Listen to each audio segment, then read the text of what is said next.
सभी को जय हिंद दोस्तों, आप सभी का हार्दिक स्वागत है हिंद रिएक्शन पे। आशा करता हूँ कि आप सभी लोग बहुत अच्छे होंगे। तो आज की इंपॉर्टेंट और इंटरेस्टिंग वीडियो में आप देखेंगे पाकिस्तान की मशहूर पत्रकार आलिया शाह जी को, जिनके स्पेशल गेस्ट होंगे साजिद तारा साहब, जो कि एक जबरदस्त जियो पॉलिटिकल एक्सपर्ट हैं। और ये दोनों बात करेंगे हमारे प्यारे देश भारत के बारे में और कई सारे इंटरनेशनल टॉपिक और इश्यूज पे। तो ये वीडियो काफी इंटरेस्टिंग होगी, आपको बहुत कुछ जानने को मिलेगा। तो इसे अंत तक देखें और चैनल पे नहीं है तो चैनल को सब्सक्राइब कर दें। तो चलिए पहले ये वीडियो देखते हैं और अंत में इसके बारे में बात करेंगे। जय हिंद, जय भारत। पाकिस्तान जैसे मुल्क के अंदर प्राइम मिनिस्टर बनने के लिए आपका रंग गोरा होना चाहिए, बोटॉक्स लगे होने चाहिए और जाली बाल लगे होने चाहिए। मैं तो खुद सोच रहा हूँ लगवा लूं, बाल नहीं लगवा सर, लूं। आप ना लगवाएं। साजिद साहब, आपकी पर्सनालिटी इस तरह, आप आखिर पॉपुलर हो चुके हैं, आप वो कोई पहचानेगा नहीं। नहीं, मैं वजीर आजम नहीं बन पा रहा ना। मेरी भी ख्वाहिश मेरा पहले दिल करता था कि मैं बड़ा होकर आर्मी जनरल बन जाऊं, वो तो बन नहीं पाया। अब मेरा दिल करता है प्राइम मिनिस्टर बन, मुझे कोई 10 बच्चों की माँ मिल जाए, मुझे चाहे कोई अर्ज नहीं होता, मुझे प्रेसिडेंट बना दे अमेरिका का। मेरा दिल करता है गाड़ियों में हेलीकॉप्टरों में घूमूं फिरूं। ये देखें, हेलीकॉप्टर में घूमते थे मुर्शिद पाक। कौम के आधा आधा आधी आधी दुनिया की तो खवातीन की क्रश है 72 साल की एज में। मेरा भी दिल करता है कि लोग लाइनों में खड़े हुए देखें कि इसके बाल कितने handsome, how handsome he is. 100 बैठ के 100 पुशअप लगाते हैं डेली बेस पे 72 साल की एज में। दूसरा, पाकिस्तान के अंदर जो 72 साल के बंदे होते हैं उनको दो दो लोग पकड़ के चार पाइयों पे बिठाते हैं। यहां खान साहब अभी भी कहते हैं, ओए बुशरा नु छेड़िया तो मैं तेरियां लत्तां वंड दिया। देखें कितनी मोहब्बत है, ये तो आप मानना पड़ेगा। अच्छी बात है ये ना चीज अपनी नहीं, वाइफ देखिए के साथ। मैं हमेशा फैंटेसाइज करता हूं, जो कामयाब लोग हैं वो जो करते हैं उनको मैं कॉपी करने की कोशिश करता हूं। अब मैंने सोच लिया है कि मैं भी एक तस्बीह हाथ में रखूं, जाली बाल लगवा लूं, रंग गोरा करने की को लगवाऊं चीज और बोटॉक्स लगवा लूं और 2 मालिशिया ढूंढूं कहीं से, कोकोनट वाटर की मालिश कर दें और इश्तिहार देने शुरू कर दूं 10 बच्चों की मां चाहिए कहीं से।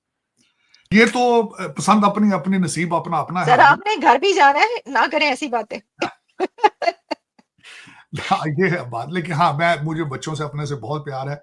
मैं हर स्टेट हर कंट्री के अंदर 2-2 बच्चे नहीं छोड़ना चाहता, लेकिन चलें कोशिश करते हैं कि चलें वजीर आजम ना बन सका, वजीर ही बन जाए किसी अच्छे डिपार्टमेंट में। लेकिन आज एक जो अगली बात जिस पे मैं बात करना चाह रहा था, बिलखसूस 16 बांग्लादेश के हवाले से, जी। कि तस्वीर थी आर्मी चीफ के, भारत के आर्मी चीफ के कमरे के अंदर तस्वीर थी 1971 की, जिसमें जनरल अमीर अब्दुल्ला न्याजी की तस्वीर थी, AK न्याजी साहब की जगजीत अरोड़ा साहब के साथ, जनरल जगजीत अरोड़ा के साथ। उसको उतार दिया गया है, वहां पे एक और तस्वीर लगा दी है, किसी रिटायर लेफ्टिनेंट कर्नल ने बनाई है, जिसमें नीचे जंग लड़ रहे हैं लोग और ऊपर मुझे तो चरकिया ही लग रहे हैं। ऊपर किसी मंदिर का पुजारी है जो इशारा कर रहा है उनके ऊपर। तो सिंबलाइज किया गया है कि जो आर्मी है वो ओरिजिनली धर्म की, मजहब की प्रोटेक्टर होती है। तो उस पे भी एक तूफान भारत के अंदर रिटायर्ड जो आर्मी ऑफिसर्स हैं उनको, कि आपने हमारा हमें हमें आपने हमारी कुर्बानियों को डिसऑनर किया है। और दूसरा ब्लेम कर रहे हैं कि मोदी साहब शायद इंदिरा गांधी का कद कम करने की कोशिश कर रहे हैं इस 16 जनवरी के हवाले से, 16 दिसंबर के हवाले से। लेकिन पाकिस्तान जो है उसमें आज ना सिर्फ ये हालात खराब है, बल्कि आज छुट्टी की गई, स्कूलों को बंद किया गया। इस्लामाबाद के अंदर कहते हैं इंटेलिजेंस रिपोर्ट थी कि हो सकता है APS जैसा कोई और हमला भी किया जाए इस्लामाबाद में। ओह। तो एक तरफ हालात ये हैं, दूसरी तरफ ये बार बार कहते हैं जी आए यहाँ पे पैसे लगाएं। कैसे पैसे लगाएं जबकि आपके एक चीफ मिनिस्टर साहब डेली बेस पे कहते हैं कि आज हमला या कल हमला, आज हमला या कल। तीसरा, जो सबसे बड़े इकोनॉमी के हालात खराब हैं, ये तो खैर IMF वालों को चाहिए इस चीज पे, इस खबर पे तवज्जो दें। पंजाब असेंबली ने सीधा ही हर MPA की तनख्वाह 76,000 रुपीज से सीधी 4 लाख कर दी। हर वजीर की तरह 1 लाख से 9,60,000 कर दी। और हालांकि इन्हें पता होना चाहिए करने वालों को कि आपके MPs और वजीरों को तो पैसे की जरूरत ही नहीं है। आपके फैशन है पाकिस्तान के अंदर, जो भी वजीर आजम बनता है वो कहता है मैं तनख्वाह नहीं लूंगा। वो दर हकीकत कौम को टीज करता है, कहता है मैं, मुझे तो खाबे चाहिए, तनख्वाह से क्या बनता है। आपका हर एमपीए एमएनए 15-15 करोड़ की तो गाड़ी में आता है, 7-10-10 कलाशनकोफों वाले होते हैं उसके। एग्जैक्टली। और 10 लोगों को 3 टाइम का खाना दें तो आपको वो बनता है, वो 4 लाख क्या, उसको 10 लाख दें, उससे भी गुजारा तो नहीं उसका, उसको तो कमाई, उसकी तो कमाई कहीं और से है। सर वो तो इलेक्शन लड़ने के लिए करोड़ों चाहिए। करोड़ों चाहिए, बल्कि हर ठेका जो दिया जाता है, जो आप ये तरक्याती काम देते हैं, उसमें परसेंटेज होती है। ये लीगली है, ये लीग ऑलमोस्ट लीगल हो चुका है। उसमें मैं अर्ज करना चाहूंगा, मेरी तो फैमिली के कई एमपीए हैं, कई फैमिली में मेरे कई एमएनए हैं। जब आपको तरक्याती कामों के लिए कहते हैं ना जी, फलां हल्के को तरक्याती काम, हर जो कॉन्ट्रैक्ट दिया जाता है उसमें से एमपीए का हिस्सा होता है, हर एमएनए का हिस्सा होता है। जिस तरह आपने देखा होगा, पहले एसडीओ के हिस्से होते थे, हाईवेज वालों के अलग हिस्से होते थे, वो सारी चीजें उसमें से निकलती हैं, फिर एंड के ऊपर वो अपना मार्कअप उसके ऊपर रखता है जो कॉन्ट्रैक्ट होता है। तभी कहा जाता है कि अब एक सड़क की कंस्ट्रक्शन शुरू होती है, जब नई सड़क की, जब तक वो आखिर तक पहुंचता है कॉन्ट्रैक्टर, पीछे से फिर टेंडर शुरू हो जाते हैं वो बनने के लिए, वो टूट चुकी होती है, वो खत्म हो, क्योंकि उसमें देखे ना, इतने लोगों ने जब उसमें से पैसे निकालने, तो बचना क्या है कॉन्ट्रैक्टर के लिए? तो कुछ भी नहीं बचना, तो फिर उसने क्या करना है, उसने जान छुड़ानी है। बल्कि पाकिस्तान के अंदर एक और रवाज है, मेजॉरिटी सड़कें तो सिर्फ फाइलों में बनती हैं, फिजिकली तो बनती ही नहीं है। बलूचिस्तान में तो खुला बिल्कुल, इस सबको पता है, एक एक सड़क 10-10 दफा बन चुकी फाइलों के अंदर, लेकिन फिजिकल एग्जिस्ट ही नहीं करती।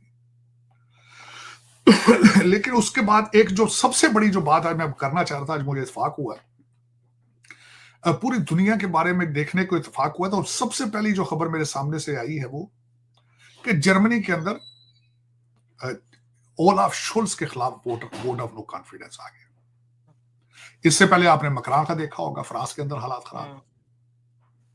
उससे पहले देखें तो हमारे जो है ट्रूडो, जस्टिन ट्रूडो, उनके हालात खराब है। उससे आगे चलें तो फिर देखिए, इस वक्त दुनिया कहा जा रहा है कि बड़े खतरनाक साइड पे जा रही है। हमारी मुस्लिम वर्ल्ड के तो पहले हालात खराब हैं। ग्रेटर इजराइल का नक्शा जो है वो बिल्कुल तैयारियां पकड़ रहा है। इजराइल इज ऑन द, कल उन्होंने सबसे बड़ा बम मारा है उन्होंने सीरिया के ऊपर, कहते हैं जो जितना सबसे बड़ा, उसने 2012 के बाद इतना बड़ा बम मारा गया सीरिया के ऊपर, जिसने जमीन को हिला के रख दिया। 3 पॉइंट कुछ उसका अर्थ वेव आई, शाक आया है, इतना बड़ा बम मारा उन्होंने। और जो दमास्कस के अंदर घरों के और दफ्तरों के शीशे, खिड़कियां टूट गई, इतना बम मारा। लेकिन पूछने वाला कोई नहीं है, कोई पूछने वाला नहीं है। वो लैंड ग्रैबिंग कर रहे हैं, ग्रेटर इजराइल के उनके प्लान के मुताबिक गाजा जो है उसको परमानेंट अपने पास रखेंगे इजराइल। आपको पता है कई यहूदी लीडर जो है वो कह चुके हैं कि ये वाटरफ्रंट प्रॉपर्टी है, यहाँ पे प्लाजे और शॉपिंग सेंटर्स बनाए जाएंगे। लाख से ज्यादा फलस्तीनियों को मारा जा चुका है, जो बचे हैं उनको लेबनान के अंदर सेटल करेंगे, और इसी सीरिया में इस जगह पे लाके गुलान हाइट्स के आसपास सेटल करेंगे। और फिर उसके बाद वो इब्राहिम अकॉर्ड को एक्सपेंड करेंगे डोनाल्ड ट्रंप साहब अपने 4 साल के अंदर। और उसमें खबरें बल्कि पहले भी इस वक्त गर्दिश कर रही हैं कि सऊदी अरेबिया और पाकिस्तान ने कई और ममालिक जो है वो लाइन में लगे हुए हैं कि टू रिकॉग्नाइज इजराइल।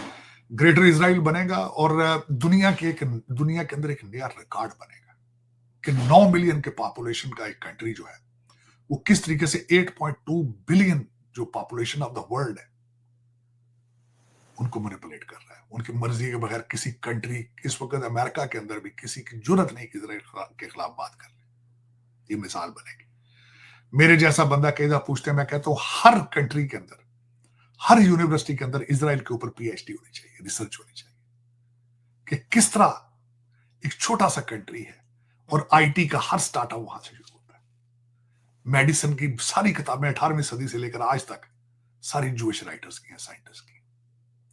8.2 बिलियन लोग सो रहे हैं दूध पी के या पता नहीं चरस पी के सो रहे हैं। 9 मिलियन लोग हैं जो सारे पूरी दुनिया को चला रहे हैं अपनी मर्जी पे, अपने टर्म्स पर। ये नहीं कि किसी के टर्म्स पर, अपने टर्म्स पर। यूनाइटेड नेशंस जिसने उनको बनाया था, एक रेजोल्यूशन के तहत, यूनाइटेड नेशन के एक रेजोल्यूशन के तहत इजराइल बना था। आज वो यूनाइटेड नेशन को रिकॉग्नाइज नहीं करते, वो कहते हैं it's a useless organisation. Donald Trump साहब तो खैर उनको फुल थ्रॉटल पे जाएंगे। बाबा जी बाइडन थे तो वो उनकी बात नहीं सुनते थे। बर्नी सैंडर थे, चीखता रहे पैसा हमारा, बम हमारे, वो हमसे बात भी नहीं करते, पूछते नहीं, बल्कि हमारे साथ मिलिट्री इंटेलिजेंस भी शेयर नहीं करते। ठीक है, ताकत का नशा हो तो इतना हो। अब तो उनके पास ये कहते हैं ना लाइसेंस टू किल है इस वक्त उनके पास, डोनाल्ड ट्रम्प साहब आ चुके हैं। अब उनको ग्रेटर इसराइल बनाने से कोई नहीं रोक सकता, पीरियड। अब उनके रास्ते में जो आएगा उसको, वो जिस तरह का बम उन्होंने कल मारा है सीरिया के ऊपर, उस तरह के बम मारेंगे। इस पे मैं जो पहले आपको अर्ज कर रहा था कि दुनिया के अंदर नक्शा कि जर्मनी, फ्रांस, कनाडा, ये यूरोप खत्म, बिल्कुल खत्म। आप समझ लें कि यूरोप के हालात बिल्कुल फुकरे हैं। पहले भी इकानमी उनकी खराब थी। बांग्लादेश देख लें, पाकिस्तान देख लें, इराक देख लें, लीबिया देख लें, यमन देख लें, म्यांमार देख लें। आज ये सारा क्या है, ये सारा खत्म हो चुका है। सर म्यांमार की आपने बात की, तो वहां पे ये कहा जा रहा है कि जो वहां पर जो बांग्लादेश का बॉर्डर है उसके ऊपर उनका जो कंट्रोल है अब हो रहा है। और तो कैसे देखते हैं ये जो डेवलपमेंट है, ये इंडिया के सपोर्ट में है, उसके हक में जाएगी या क्या होगा? नहीं, इंडिया के हक में नहीं जाएगी। इस पे दो चीजें हैं, म्यांमार के अंदर चाइना की बहुत ज्यादा इन्वेस्टमेंट है।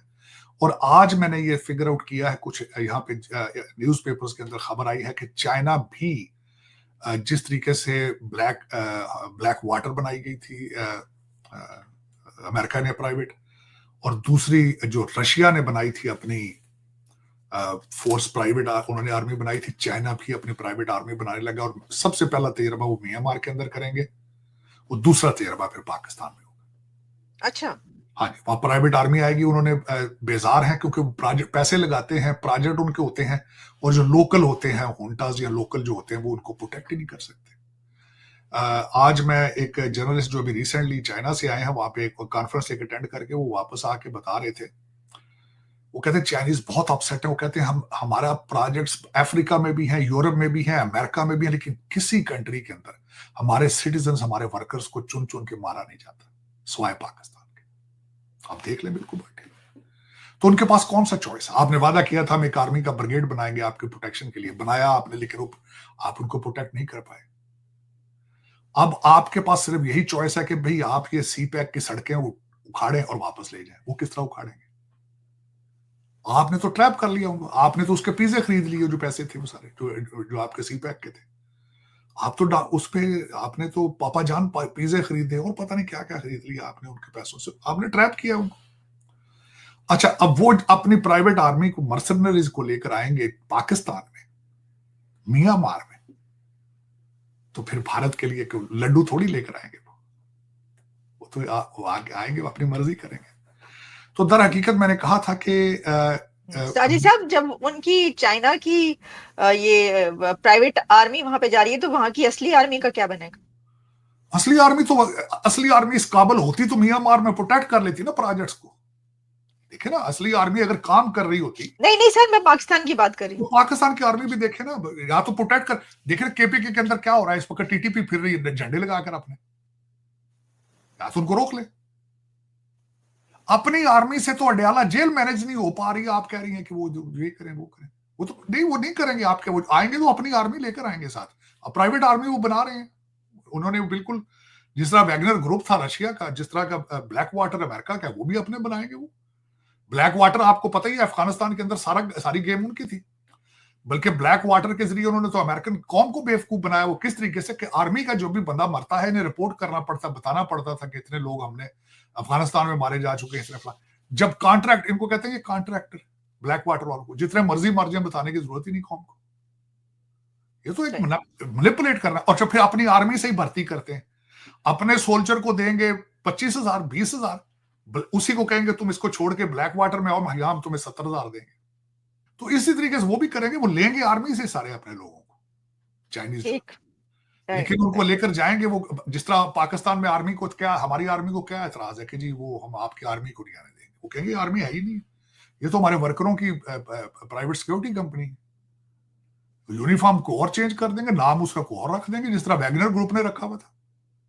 लेकिन वो कर रहे हैं। मैंने देखा म्यांमार के हवाले से, जब मैं पढ़ रहा था, उसमें तो बहुत ज्यादा इन्वेस्टमेंट है म्यांमार के अंदर, उनके प्रोजेक्ट्स हैं, उसको प्रोटेक्ट करेंगे चाइना वाले। लेकिन उसमें लूजर कौन होगा? भारत होगा।